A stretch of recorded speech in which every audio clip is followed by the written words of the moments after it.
Les jours passent au Vernet et le petit Émile, 2 ans, est toujours porté disparu.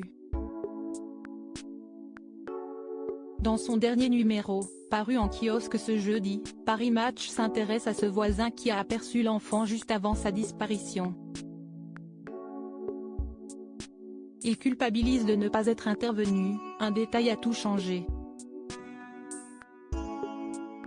Cela fait plus de 10 jours désormais que le petit Émile, 2 ans, a disparu dans le Haut-Vernet, un petit hameau situé dans les Alpes de Haute-Provence, qui est d'ailleurs interdit d'accès aux visiteurs jusqu'à la fin du mois pour éviter un tourisme malveillant.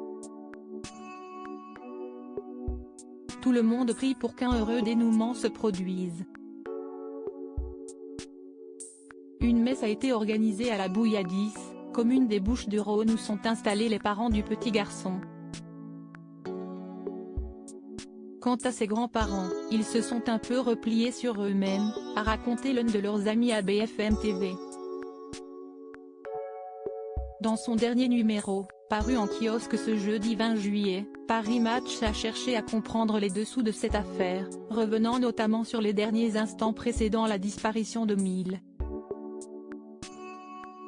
On apprend alors qu'il a été aperçu par 2 individus en train de descendre une rue très pentue, vers 17h15.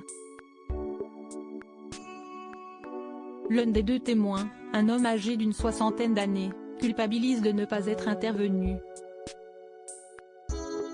Il pensait qu'il serait alerté par son chien si quelque chose d'anormal se produisait, comme la présence d'un étranger. Car ce berger de Berne réagit systématiquement en cas de danger. Problème, il avait oublié à ce moment-là que son animal n'était pas là. Un mauvais jugement qui se joue sur un dixième de seconde, explique Paris Match.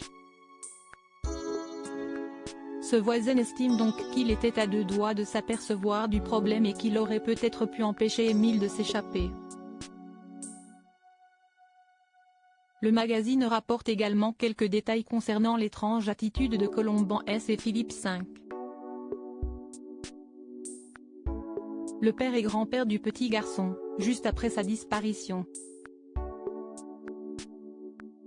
Ils étaient vraiment nonchalants, l'ambiance était bizarre, le père fumait la pipe, ça m'a marqué, c'était comme si on ne recherchait pas un enfant vivant, a expliqué Michel, un habitant du village.